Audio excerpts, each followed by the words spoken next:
The first rays of morning sun filtered through the windows of Boston General Hospital, casting long shadows down the polished hallways. 12-year-old Elijah Parker walked with purpose, his worn backpack slung over one shoulder. Unlike most kids his age who would be playing video games or hanging out with friends, Elijah found comfort in the hospital's organized chaos. The nurses at the main desk waved as he passed by. They knew him well from his weekly visits to Dr. Thompson, who had been monitoring his unusual interest in medicine since his mother's passing. "Morning, Grace." Elijah nodded to the head nurse, his voice still carrying the softness of childhood despite the grown-up words he often used. "You're early today," Grace replied, sliding him a guest badge without asking. "Dr. Thompson won't be in for another hour." "That's okay. I brought a book." Elijah tapped his backpack and continued down the hall, but once Grace turned away, he changed direction. Today he wasn't here to see Dr. Thompson. Last week he had overheard two doctors talking about a strange case on the private wing, a wealthy man with a disease nobody could figure out. The conversation had sparked something in Elijah's mind, reminding him of his mother's research notes that he'd been studying for the past 3 years.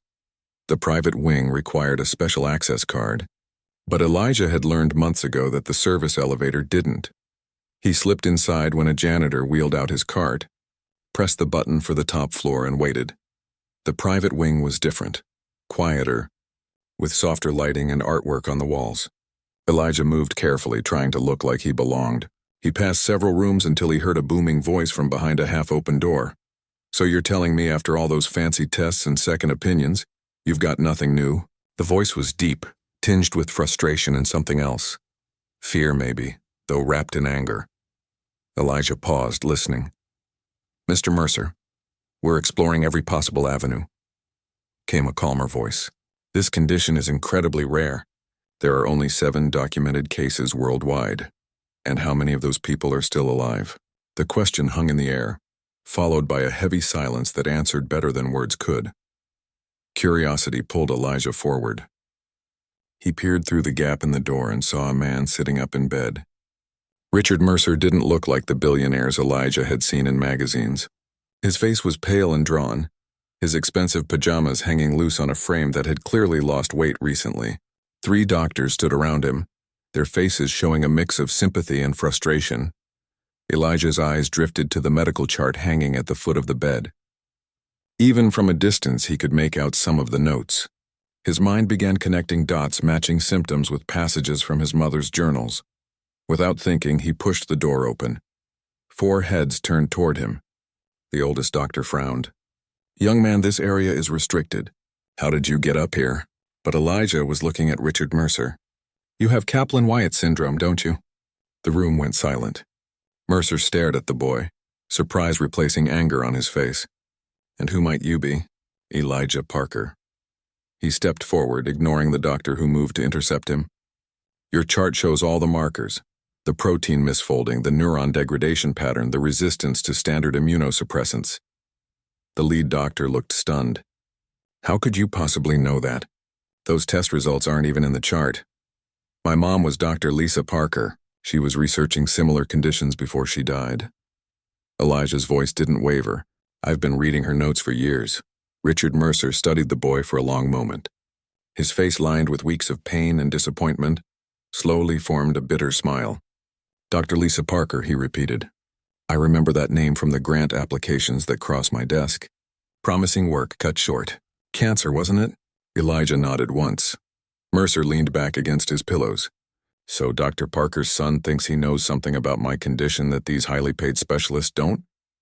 "I'm not saying that," Elijah replied. "But my mom's research took a different approach. She was looking at how certain proteins fold differently under emotional stress." One of the younger doctors scoffed. "Mr. Mercer doesn't need alternative medicine. He needs proven science." Mercer raised a hand, silencing the doctor. His eyes never left Elijah. "Kid, do you know who I am?" "You're Richard Mercer. You started Mercer Tech and made billions selling security software. You bought that big island off Maine last year, and you donate to medical research sometimes." Elijah shrugged. "And now you're sick with something most doctors haven't seen before." A small, genuine smile flickered across Mercer's face, the first in weeks. "That's the short version, yes." He waved his doctors back. "Come closer, boy. Elijah approached the bed. Up close, he could see the yellowing around Mercer's eyes, the slight tremor in his hands. Advanced symptoms just like his mother had described. "Tell me," Mercer said, his voice softer now. "If you know so much, what would you suggest?" Before Elijah could answer, the door burst open again. A security guard stood there, looking relieved to have found him. "There you are. Nurse Grace has been looking everywhere for you. You know you're not supposed to be in this wing." "It's all right," Mercer said. "The boy and I were having a chat." The guard hesitated. "Sir, hospital policy is very clear about unauthorized visitors, especially minors." Mercer's face hardened. "And who do you think pays for this entire wing?" The room grew tense. Elijah, sensing his time was up, reached into his backpack and pulled out a notebook. He quickly tore out a page and began sketching something, a molecular structure with additions and notations around it. "What are you doing?" the lead doctor asked, moving closer. "It's a modified version of the compound from my mom's research," Elijah explained, still drawing. "She was working on something similar, but for a different condition. I think if you adjust it like this..." His pencil moved quickly, adding bonds and elements with surprising precision for someone his age. The doctor took the paper, studying it with a frown that slowly transformed into puzzlement. "This is unusual. I'm not sure these compounds would interact this way." "They will if you account for the protein folding pattern specific to his condition," Elijah said simply, as if explaining basic addition. The security guard stepped forward. "I'm sorry, but I need to escort you out now." Elijah nodded, gathering his backpack. As he turned to leave, Richard Mercer called out to him. "Hey, kid, you really think you know how to fix this?" His tone was mocking, but there was something underneath it, a desperate hope he couldn't quite hide. Elijah paused. "I don't know for sure, but my mom was usually right about these things." Mercer barked a laugh that turned into a painful cough. When he recovered, he fixed Elijah with an intense stare. "Tell you what, cure me and I'll give you $1 million. He spread his hands. "Cash, tax-free, enough to put yourself through any college you want." The doctors exchanged uncomfortable glances. The security guard shifted his weight, clearly unsure how to handle the situation. "I don't need $1 million, Elijah said quietly. "Everyone needs $1 million. Kid," Mercer's voice turned bitter again. "What do you need then?" "A lab, equipment, name it," Elijah thought for a moment. "Your contacts. My mom's research got stopped because she couldn't get enough funding or attention from the right people. You know all those people." Something changed in Mercer's eyes.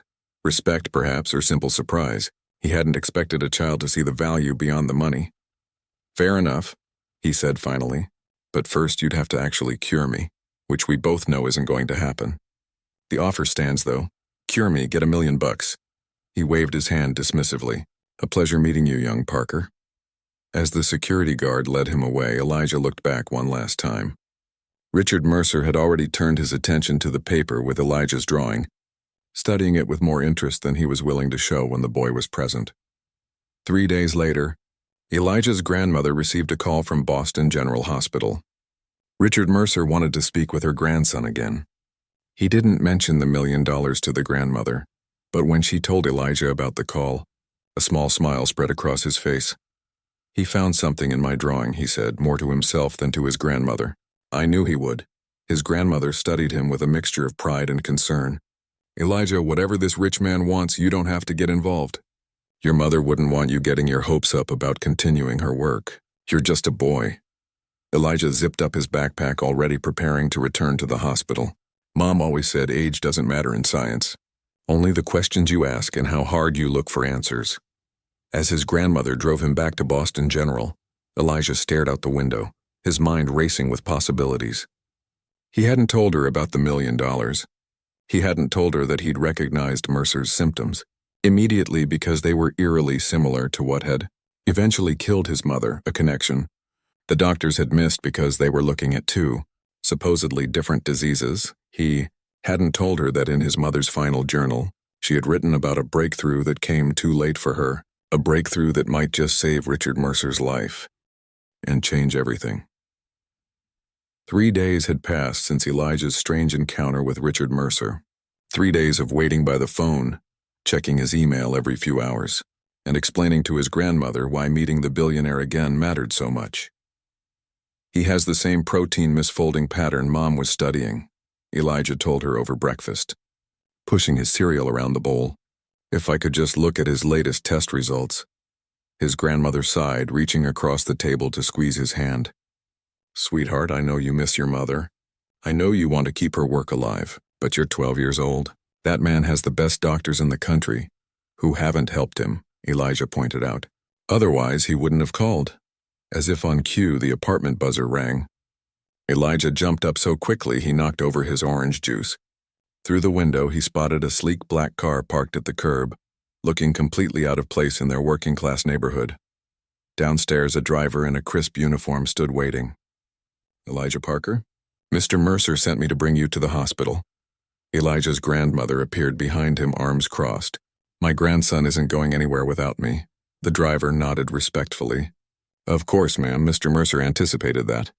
There's room for both of you. The ride to Boston General was silent.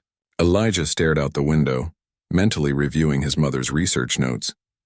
His grandmother kept glancing at him with concern, but knew better than to try talking him out of it again. Since Lisa's death, Elijah had thrown himself into understanding her work with an intensity that sometimes frightened her. At the hospital, they weren't led to the private wing as Elijah expected, but to a conference room on the first floor. Richard Mercer sat at the head of a long table, looking more put together than he had in the hospital bed, though still gaunt.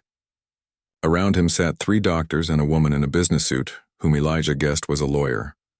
The boy wonder arrives, Mercer said, gesturing to an empty chair. And you must be Mrs. Parker. Please sit down. It's Ms. Chen, actually. Lisa kept her married name after the divorce. Elijah's grandmother remained standing, her hand firm on Elijah's shoulder. Before this goes any further, I need to know what exactly you want with my grandson. The lawyer began to speak, but Mercer held up a hand. Fair question. What I want, Ms. Chen, is to understand why your grandson recognized my condition when specialists from 3 countries couldn't agree on a diagnosis. He pushed a folder across the table. Elijah stepped forward and opened it, finding the paper he'd sketched on during their first meeting. Beside it lay printouts of test results and a chemical analysis. Your drawing, Mercer continued, contains a molecular structure that, according to my team, shouldn't work. The compound you sketched shouldn't bind to the proteins you targeted. His eyes narrowed. Yet when they tested it, purely out of curiosity, they assured me, it did exactly what you suggested it would. One of the doctors cleared his throat. Not completely, sir. The binding was partial and the effect temporary. But it happened, Mercer snapped, which is more than any of your treatments accomplished. Elijah's fingers traced his mother's formula on the page. It needs adjustments. This was just from memory. His grandmother squeezed his shoulder. Elijah, you don't have to do this. Actually, the lawyer spoke up. That's precisely why we're here. She slid a document toward them. Mr. Mercer is prepared to formalize his offer.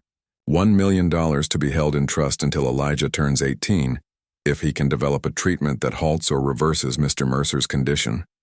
Ms. Chen's face hardened. My grandson is not a lab rat. He's a child who lost his mother to cancer and found comfort in her research. This isn't healthy. Grandma, Elijah said quietly. Mom would want me to try. Mercer studied the boy, then looked at the grandmother. Ms. Chen, I understand your concerns, but your daughter was onto something important, something that could help people beyond just me. Elijah seems to understand her work in a way her colleagues didn't. He leaned forward. I'm not asking him to work alone. He'll have a full team of researchers, the best equipment and proper supervision. You're welcome to be present for every session. And if it doesn't work, she asked, then we've lost nothing but time, Mercer replied. Elijah still gets valuable experience working with top scientists, and He shrugged. Well, I continue looking for alternatives. The lead doctor, an older man with salt and pepper hair named Dr. Wells, turned to Elijah. Young man, what makes you think your mother's approach might work when traditional methods haven't? Elijah looked up from the folder. Because you're treating it like a purely physical disease. Mom found evidence that emotions, especially stress and fear, changed how certain proteins folded in the brain. Her theory was that some conditions needed both a chemical treatment and what she called environmental adjustment. That sounds like pseudoscience, another doctor muttered. It's not, Elijah insisted. She had data. Real, measurable changes in protein structure when patients underwent certain stress reduction protocols alongside medication. Dr. Wells looked skeptical, but intrigued. And where is this data now? In her journals. At home. Elijah turned to Mercer. I'd need those and her old laptop if you're serious about this. Mercer nodded to his assistant, who made a note. We'll send someone to collect them with your grandmother's permission. Ms. Chen still looked uncertain. This is a lot to take in. Elijah has school, his normal life. We can work around his schedule, Mercer said smoothly. Afternoons, weekends. Consider it an extraordinary extracurricular activity. His mouth twisted in a wry smile. Most kids his age are playing soccer or learning piano. Elijah will be saving a life, maybe many lives if he's right. The lawyer pushed the contract forward again. Everything is outlined here. Mr. Mercer is prepared to provide full access to his medical records, research facilities, and a team of scientists who will work under Elijah's direction, with appropriate adult supervision, of course. Under his direction? Dr. Wells repeated incredulously. That's right, Mercer confirmed. The boy explains his mother's approach, you help implement it. Consider yourselves the hands while he's the brain. The tension in the room was palpable.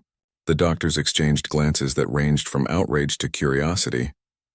The lawyer remained impassive, while Mercer watched Elijah with calculating eyes. May I see the contract? Ms. Chen asked finally. While his grandmother reviewed the document with the lawyer, Elijah moved closer to Mercer. You didn't have to do this, he said quietly. I would have helped anyway. Mercer's expression softened slightly. I know, but this way everyone takes it seriously. He gestured to the doctors. They wouldn't listen to a child without my backing. And this way you get something too. I told you I don't need $1 million, maybe not now. But college isn't cheap and your grandmother isn't young. Mercer's voice dropped even lower. Your mother's research was brilliant, but it was also expensive. That's why it stalled, isn't it? Lack of funding? Elijah nodded slowly. Well, now you have all the funding you need. Mercer leaned back, wincing slightly at some hidden pain. Just make it count.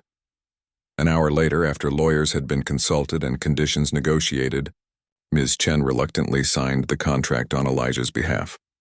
Dr. Wells was appointed as Elijah's primary contact on the medical team, with the understanding that he would report directly to Mercer on their progress. As they prepared to leave, Mercer called Elijah back. One more thing, he said, handing him a security badge with his photo already printed on it. This gives you access to my private lab facility. It's in the building next door to the hospital. Elijah turned the badge over in his hands. When do we start? Tomorrow, Mercer replied. 9 a.m. Don't be late. The next morning, Elijah stood outside a nondescript building adjacent to Boston General, his backpack heavier than usual with his mother's journals. His grandmother waited in the car, having insisted on driving him herself, rather than accepting Mercer's offered transportation. Text me every hour, she'd told him. And remember, you can walk away anytime. Promise me. I promise, Elijah had said, though they both knew he wouldn't. Not when he finally had a chance to continue what his mother had started. The security guard at the entrance checked his badge, looking surprised at his age but saying nothing. In the elevator, Elijah pressed the button for the top floor as instructed. His heart pounded as the doors opened onto a state-of-the-art laboratory more advanced than anything he'd ever seen. Even in pictures of the research facilities where his mother had worked, Dr. Wells was waiting, along with two younger researchers who eyed Elijah with poorly concealed skepticism. Behind them, visible through a glass wall, was Richard Mercer, seated in a wheelchair now, watching intently. Welcome to your new playground, Mr. Parker, Dr. Wells said, gesturing around the lab. Mr. Mercer has spared no expense. Everything you could possibly need is here. His tone made it clear he still thought this was a waste of time. Now perhaps you can show us these revolutionary journals of your mother's. Elijah unzipped his backpack and pulled out 5 well-worn notebooks filled with his mother's neat handwriting. As he opened the first one to a page he'd marked, he caught Mercer watching him through the glass, an unreadable expression on his face. It wasn't hope. The billionaire was too cynical for that. It wasn't quite desperation either. It was something Elijah recognized from the mirror in the months after his mother died. Determination mixed with fear, the look of someone not ready to give up but terrified of what came next. "Let's begin," Elijah said, turning to the waiting team. "My mom had a saying, the body knows it's sick before the tests show it. I think that's where we need to start." 2 weeks into their unusual collaboration, the initial excitement had given way to a tense routine. Every day after school, Elijah would arrive at the lab, sometimes staying until his grandmother insisted he come home for dinner. Weekends were spent entirely in the sterile environment that had become his second home. The research team had expanded to include Dr. Luna Patel, a neurobiologist who had actually corresponded with Elijah's mother years ago. Unlike the others, she approached Elijah with genuine curiosity rather than condescension. "Your mother's theory about emotional states affecting protein structure was ahead of its time," she told him one afternoon as they reviewed data. Back then, most researchers wouldn't touch the mind-body connection. "Too soft," they said. Elijah nodded, not looking up from his mother's journals. "She used to say science was too focused on chemicals and not enough on context." Dr. Wells, overhearing this, snorted. "Context doesn't show up in blood tests or brain scans." "Actually," Dr. Patel replied, "newer imaging techniques show that it absolutely does." She pointed to the screen displaying Mercer's latest scans. "The inflammation patterns change based on his stress levels. Look at the readings from Tuesday after his board meeting versus Wednesday morning after his meditation session." Elijah's interest perked up. "You're tracking his daily activities?" "Mr. Mercer insisted on it," Dr. Patel explained. "Full monitoring of sleep, diet, stress levels, everything that might affect his condition." This was exactly what Elijah needed. He grabbed a tablet and began scrolling through weeks of data. Patterns emerged that confirmed what his mother had theorized.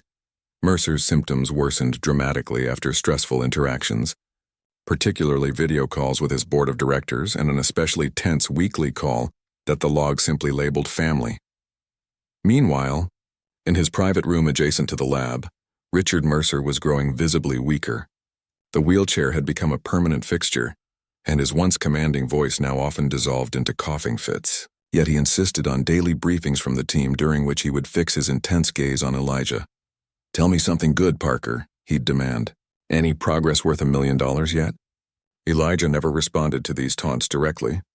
Instead, he would methodically explain their latest findings, the adjustments to his mother's formula, the correlations they were tracking. Mercer would listen with narrowed eyes, asking surprisingly astute questions for someone with no scientific background. After one particularly grueling session, as the doctors filed out, Mercer gestured for Elijah to stay. "Sit," he said, pointing to a chair beside his bed. When Elijah hesitated, he added, "Please." Elijah sat, noting how the afternoon light emphasized the yellowish tint to Mercer's skin and the dark circles under his eyes. "The treatments aren't working, are they?" Mercer asked bluntly. "Not as well as we hoped," Elijah admitted. "The protein binding is still temporary. The effects wear off after about 6 hours. Mercer nodded as if this confirmed something. "Wells wants to pull the plug on your approach. Says we're wasting valuable time that could be spent on conventional treatments." "Conventional treatments haven't helped you either," Elijah pointed out. A thin smile crossed Mercer's face. "That's what I told him."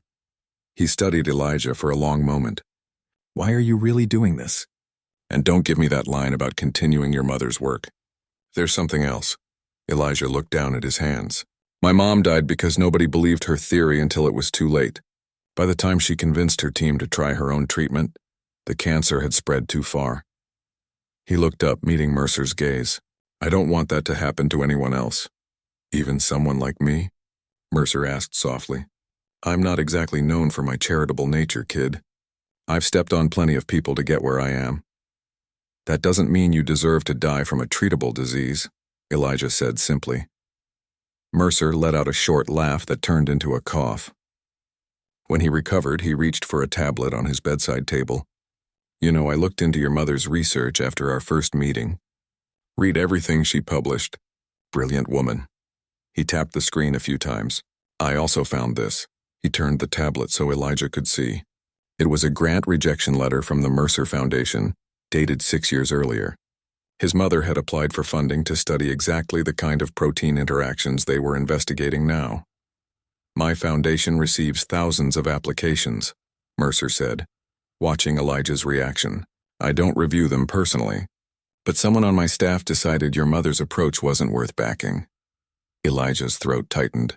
I didn't know she applied to your foundation. Would it have made a difference if you had? Elijah thought about it. No, he said finally. This isn't about you or your money. It's about proving she was right. Mercer nodded slowly. Good answer. He set the tablet aside. Double your efforts, Parker. I'll keep Wells and his doubters off your back. The next morning, Elijah arrived at the lab to find Dr. Wells in a foul mood. Your wealthy patron has made some changes, he announced, gesturing around the lab where technicians were setting up new equipment. Apparently, we're now pursuing what he calls a parallel approach. Dr. Patel looked up from her workstation, eyes bright with excitement. The new equipment will let us monitor brain-protein interactions in real time while manipulating emotional states. It's exactly what your mother proposed in her last paper, Elijah. This is experimental nonsense, Dr. Wells muttered. We're scientists, not psychologists. Maybe we need to be both, Elijah suggested. Over the next few days, the lab transformed. One section remained dedicated to traditional biochemical research, while the new area focused on what Dr. Patel called contextual medicine. Sensors were installed in Mercer's room to track minor changes in his physiology, corresponding to different activities and interactions. The breakthrough came unexpectedly during a heated argument between Mercer and someone on his video screen that Elijah glimpsed while delivering reports. Mercer's voice had risen to a shout, his face flushed with anger. The monitors tracking his condition went haywire, showing dangerous spikes in inflammation and protein misfolding. Later, reviewing this data, Elijah noticed something odd. Look at this, he called to Dr. Patel. The protein degradation doesn't start during the argument. It starts about 2 minutes before when his assistant announced the call was coming in. Dr. Patel leaned over his shoulder. Anticipatory stress response. His body starts preparing for a fight before it happens. Can we see who he was talking to? Dr. Patel hesitated.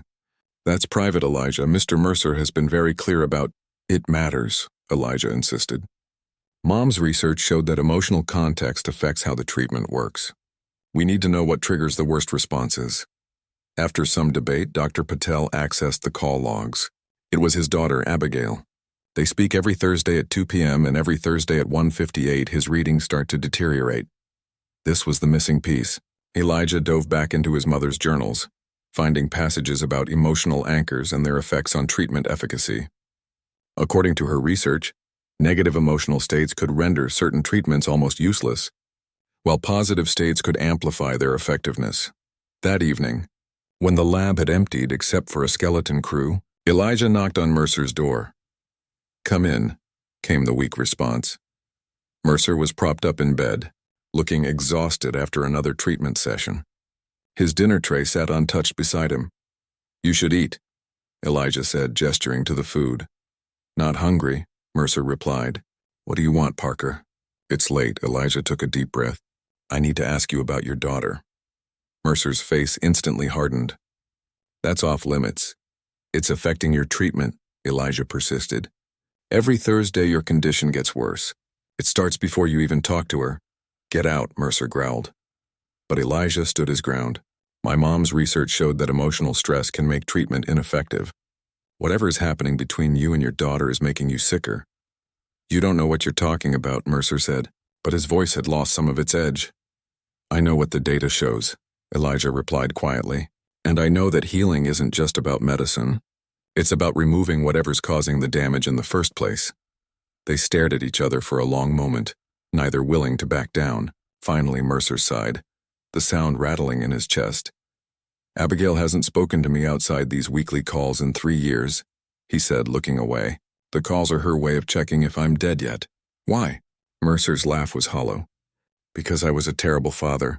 Because I missed her school events for business meetings. Because when her mother died, I buried myself in work instead of helping her grieve. Because I tried to control her life with my money. He looked back at Elijah. Take your pick. Elijah thought about his own father, who had walked away after the divorce and never looked back. At least you're trying now. Too little, too late, Mercer murmured. Some things can't be fixed with money or medicine. Maybe not, Elijah agreed. But they're part of why you're sick. And if we don't address them, No treatment I design is going to work long-term. The silence stretched between them, heavy with unspoken thoughts. Finally, Mercer nodded once. "I'll think about it," he said. "Now go home, Parker. Your grandmother will worry." As Elijah gathered his things to leave, Mercer called after him. "Hey, kid. That formula you tried yesterday? The one with the modified protein chain? What about it?" For about an hour after, I could feel my fingers again. All of them. Mercer flexed his hand slowly. It didn't last, but it was something. Elijah smiled for the first time in days. Then we're getting closer. Walking home that night with stars bright overhead, Elijah felt a weight lift from his shoulders. The path forward was clearer now. His mother had been right all along. Healing the body meant healing the whole person. Now he just had to convince a stubborn billionaire to mend his broken relationships before the disease took him completely. And somehow, looking up at the vastness of the night sky, that no longer seemed impossible. A month had passed since Elijah's confrontation with Mercer about his daughter. The lab had settled into a rhythm, with the team split between Dr. Wells' conventional approach and what they now called the Parker Protocol, the combination of biochemical, treatment, and emotional context, management that Elijah had derived from his mother's. Research progress was slow but undeniable. The modified formula now kept Mercer's symptoms at bay for nearly 12 hours, allowing him short periods of mobility and clearer thinking. But the disease continued to advance beneath these temporary improvements, and everyone knew they were running out of time. Elijah sat cross-legged on the floor of his bedroom, surrounded by his mother's journals and printouts of Mercer's latest test results. His grandmother poked her head in, concern etched on her face. "It's nearly midnight, sweetheart. You have school tomorrow." "Just a little longer," Elijah mumbled, not looking up. "I'm close to something." Ms. Chen sighed and sat on the edge of his bed. "You've been saying that for weeks." "I'm worried about you, Elijah. This isn't healthy." Elijah finally looked up, dark circles under his eyes. "I can't stop now." "He's getting worse, Grandma." "And that's terrible," she said gently. "But you're 12 years old. This is too much pressure for someone your age." Elijah shook his head. "Age doesn't matter in science, remember? Mom always said, your mother would not want you sacrificing your childhood for this," Ms. Chen interrupted firmly. "She worked too hard, pushed herself too far, and it cost her precious time with you." Her voice softened. "Don't make the same mistake she did." The words hit Elijah hard. He looked down at the scattered papers, suddenly seeing them through his grandmother's eyes. He had barely slept in weeks, his grades were slipping, and he couldn't remember the last time he'd done anything just for fun. "One more week," he promised. "If we don't have a breakthrough by then, I'll scale back, okay?" His grandmother didn't look convinced, but she nodded and kissed his forehead before leaving. Elijah returned to his work, but his concentration was broken. His mother's face floated in his memory, not the determined researcher in her lab coat, but the tired woman who missed his school play because she was working late. Again. The next morning, Elijah arrived at the lab earlier than usual, his mind still churning with his grandmother's words and a half-formed idea that had come to him just before dawn. He headed straight for Dr. Patel's workstation. "I need to see Mercer's schedule for the past 3 months," he said without preamble. Dr. Patel looked up, surprised. "Good morning to you, too. Why the sudden interest in his calendar?" "I think I've been looking at this all wrong," Elijah explained. "We've been focusing on negative emotional triggers, the things that make him worse. But what if there are positive triggers, too? Things that temporarily improve his condition?" Interest sparked in Dr. Patel's eyes. She pulled up Mercer's schedule and activity logs. Together they combed through months of data, looking for anomalies, times when Mercer's readings showed unexpected improvement. There. Elijah pointed at the screen after nearly an hour of searching. 3 Wednesdays ago, his inflammation markers dropped significantly for almost 2 hours in the afternoon. What was he doing? Dr. Patel checked the log. Video call with his foundation team about the children's hospital wing they're funding. She scrolled further. And here, last month, another improvement during a virtual tour of the completed facility. Elijah felt a surge of excitement. It's purpose, he breathed. When he's focused on something meaningful beyond himself, his body responds. They found more examples. Subtle improvements during calls with young entrepreneurs Mercer was mentoring. While reviewing designs for low-cost housing his company was developing, during a conversation with a former employee who'd named his newborn after Mercer. "This supports your mother's theory," Dr. Patel said, her voice tinged with wonder. "Positive emotional states don't just reduce damage, they actually promote healing." "We need to adjust the treatment schedule," Elijah said, already scribbling notes. "Time the doses to align with these positive activities, create more of these experiences, and reduce the negative ones," Dr. Patel finished. "Like those weekly calls with his daughter," Elijah paused.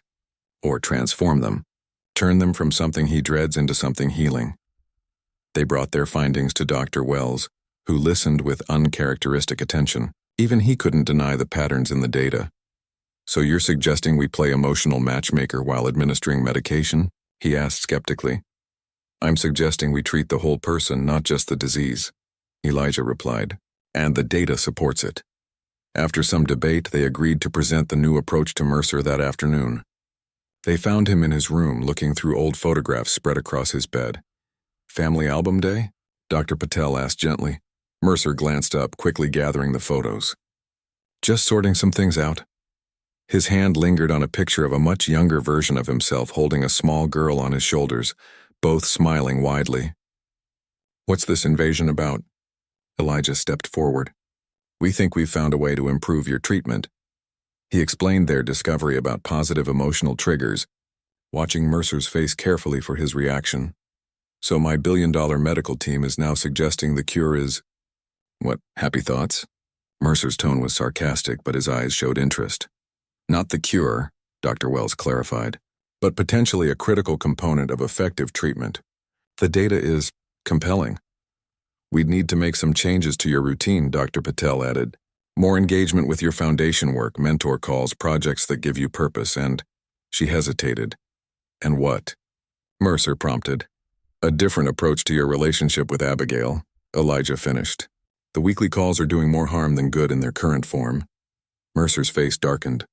"I told you that's off limits." "It's killing you," Elijah said bluntly. "Literally. Every time you talk to her, your condition worsens for days afterward." A heavy silence filled the room. Dr. Wells shifted uncomfortably while Dr. Patel watched Mercer with compassion. Elijah stood his ground, meeting the billionaire's glare. Finally, Mercer sighed. "What exactly are you proposing?" "Invite her here," Elijah said. "Not for a call. In person." "She won't come," Mercer replied immediately. "She hasn't set foot in the same room as me since her college graduation." "Have you asked?" Elijah pressed. "Have you told her how sick you really are?" Mercer looked away. "She knows I'm ill. That's why we have the calls." "But does she know this might be her last chance to—" Elijah trailed off, suddenly aware of how harsh his words sounded. "To say goodbye?" Mercer finished, his voice surprisingly steady. "To tell me what a terrible father I was one last time, face to face?" He shook his head. "Some wounds don't heal, Parker. Some bridges stay burned." Dr. Patel spoke up. "With respect, Mr. Mercer, you haven't tried rebuilding this particular bridge with the understanding we now have. Your illness isn't just affecting your body.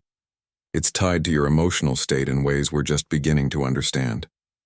Mercer looked back at the photograph in his hand. "And if she refuses?" "Then we try something else," Elijah said. "But we have to try."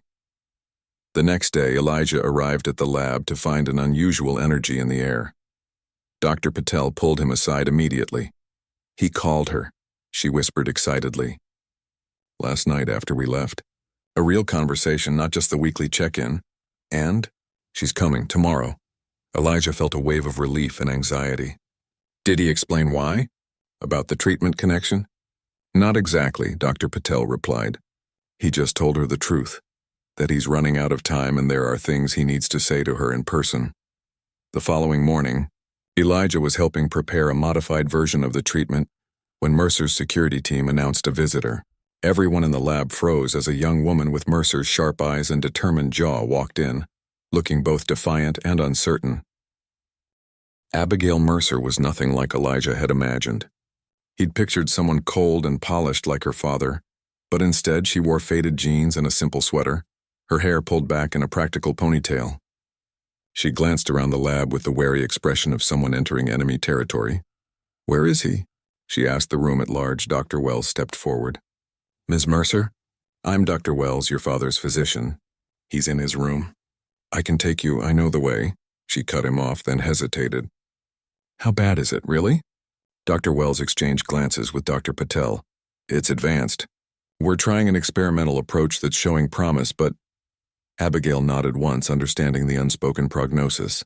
As she turned to leave, her eyes fell on Elijah. You're not a doctor, she observed. No, he admitted. I'm Elijah. I'm helping with your father's treatment. Something in his voice must have caught her attention because she paused. How old are you? 12, she raised an eyebrow. And they let you work here? It was your father's idea, Elijah said simply. My mom was researching similar conditions before she died. I understand her work better than anyone. Abigail studied him for a long moment. You're the kid he mentioned, the one who recognized his symptoms. When Elijah nodded, she gave a short laugh. Of course, my father would put his life in the hands of a child prodigy, rather than trust conventional medicine. Always looking for the miracle solution. There was bitterness in her voice, but something else too. A grudging respect, perhaps. Without another word, she continued down the hallway toward her father's room. Elijah turned to Dr. Patel. Should we monitor his vitals during their conversation? She shook her head. Not this time. Some moments should remain private. She squeezed his shoulder. You did good, Elijah. Whatever happens next, you gave them this chance. Throughout the day, the lab continued its work in subdued tones. Elijah prepared the modified treatment, but his mind kept wandering to the conversation happening behind closed doors. Was it healing or harmful? Would it make a difference in Mercer's condition? Late in the afternoon, the door to Mercer's room finally opened. Abigail emerged, her eyes red but her posture straighter, as if a weight had shifted. She nodded briefly to the research team as she left. Elijah watched her go, then tentatively approached Mercer's room. The door was ajar, and through the gap he could see Mercer sitting by the window looking out at the city below. There was something different about him, a calmness that hadn't been there before. Mr. Mercer, Elijah called softly. It's time for your treatment. Mercer turned, and to Elijah's surprise, there was a faint smile on his face. Come in, Parker, he said. I think I'm finally ready to really try your mother's approach. As Elijah administered the medication, Mercer spoke quietly. She's coming back tomorrow, and the day after. He looked up at Elijah. Turns out there's a lot to say when you stop pretending you have all the time in the world. 6 months had passed since Abigail's first visit to her father's medical suite. Boston's harsh winter had given way to spring, then summer, and now the first hints of fall colored the trees outside Mercer's window. In that time, everything had changed. Elijah stood in the doorway, watching as Mercer carefully walked across his room without assistance. His movements were still slow and deliberate, but the wheelchair that had dominated his life now sat unused in the corner. On the bedside table, a stack of board games and half-finished puzzles provided evidence of Abigail's regular visits. You're getting stronger, Elijah observed, entering with a tablet containing the latest test results. Mercer glanced up with a small smile. Don't sound so surprised, Parker. This was your idea, after all. It had been his idea, though even Elijah hadn't expected such dramatic results. The combination of the refined treatment and Mercer's improved emotional state had not only halted the disease's progression, but had actually reversed some of the damage. Dr. Wells called it unprecedented. Dr. Patel called it a validation of Lisa Parker's theories. Mercer, with characteristic bluntness, called it a $1 million miracle. The latest blood work shows continued improvement, Elijah said, handing over the tablet. The protein levels are almost within normal range. Mercer nodded as he reviewed the data. And the brain scans? Some areas are still showing inflammation, but it's reduced by another 8% since last month. A comfortable silence fell between them as Mercer absorbed this information. Their relationship had evolved over these months from reluctant partners to something neither of them had anticipated, a genuine connection that transcended their initial arrangement. Abigail's coming for dinner, Mercer said, setting the tablet aside. You and your grandmother should join us. Elijah hesitated. Are you sure? I thought you'd want family time. You are family at this point, kid. Mercer's tone was gruff but sincere. Besides, Abby wants to discuss something with all of us. Later that evening, Elijah and his grandmother arrived at Mercer's private dining room adjacent to the medical facility. The room had been transformed in recent months from a sterile, unused space to a warm environment with personal touches, photographs on the walls, comfortable furniture, even plants thriving in the sunlight from the large windows. Abigail was already there, setting out dishes from takeout containers. Her relationship with her father remained complex, marked by moments of tension interspersed with genuine warmth, but the weekly arguments had transformed into something constructive. They were building something new from the ruins of their past relationship. "Elijah," she called, spotting him at the door. "Perfect timing. Dad was just telling me about your science fair project." Mercer looked up from his seat at the table. Though still thin, the sickly pallor had faded from his face, replaced by a healthier color. "I was saying you should enter it in the national competition. Work that advanced deserves recognition." Elijah shrugged, embarrassed. "It's just an extension of Mom's research. I didn't do anything special." "That's not how your teachers see it," his grandmother interjected, setting down the dessert she'd brought. "His principal called me yesterday talking about college scholarships already." Dinner was a relaxed affair, the conversation flowing easily between medical updates, Abigail's work at her non-profit organization, and Elijah's return to a more normal school life. As they finished eating, Abigail cleared her throat, exchanging a glance with her father. "So I wanted to talk to all of you about something important," she began, suddenly serious. "Dad and I have been discussing the future, specifically what happens with his treatment protocol." Elijah tensed. Though Mercer was improving, he still required regular treatments and monitoring. Any disruption to the routine they'd established could threaten his progress. "The board is pushing me to return to active leadership," Mercer explained.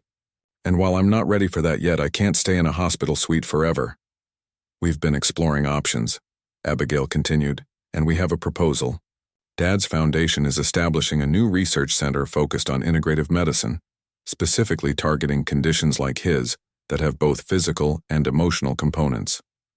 Dr. Patel, who had joined them for dessert, leaned forward with interest. "Based on Lisa Parker's approach?" "Exactly," Mercer nodded. "The Parker protocol will be the cornerstone of the research. But we need someone who truly understands the work to help guide it." All eyes turned to Elijah. "Me?" he asked, confused. "But I'm just a kid.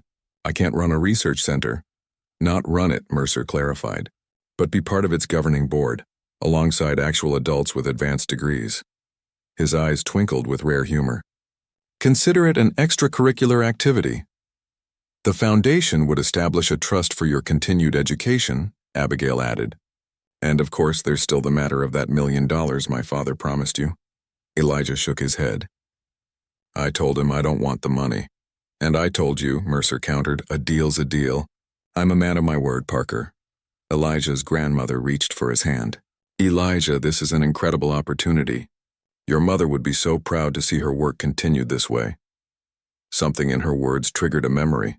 His mother in her hospital bed, voice weak, but eyes still bright with purpose. "Promise me you'll finish what I started," she had whispered. At the time he thought she meant her research, but now he wondered if she had meant something more. The work of helping people, of healing more than just physical ailments. "I have a counter-proposal," Elijah said slowly. "Instead of giving me the money directly, use it to establish a scholarship fund for kids interested in medical research." "Name it after my mom." Mercer's eyebrows rose. "That's actually not a bad idea, but it doesn't change our agreement. You cured me. You earned the reward." "You're not completely cured," Elijah pointed out pragmatically. "The disease is in regression, but some damage is permanent." "Close enough for government work," Mercer replied with a dismissive wave. "I'm walking thinking clearly, and according to my doctors, likely to live decades rather than months. In my book, that counts as a cure." Abigail watched this exchange with amusement. "Dad, just accept that he doesn't want your money." "It's probably the first time in your life someone has turned down $1 million from Richard Mercer." "Which is precisely why I need to insist," Mercer retorted, but his eyes were kind. "Integrity matters, Parker. I made a promise, and I keep my promises now." He glanced meaningfully at his daughter. "That's something I've learned recently." In the end, they reached a compromise. The $1 million would establish both the Lisa Parker Memorial Scholarship and a trust for Elijah's education. The new research center would open the following year, with Elijah serving as a special advisor while continuing his regular schooling. Mercer would receive ongoing treatment through the center, gradually transitioning from patient to patron as his condition stabilized further. On a crisp September morning 6 weeks later, Elijah stood beside Mercer at the groundbreaking ceremony for the Parker Mercer Institute for Integrative Medicine. The crowd of reporters, medical professionals, and curious onlookers watched as the unlikely pair, the billionaire and the boy, symbolically turned the first shovelful of earth together. Nervous? Mercer asked under his breath as cameras flashed around them. A little, Elijah admitted. I'm not used to this much attention. Better get used to it. You've changed medicine, kid. That doesn't happen quietly.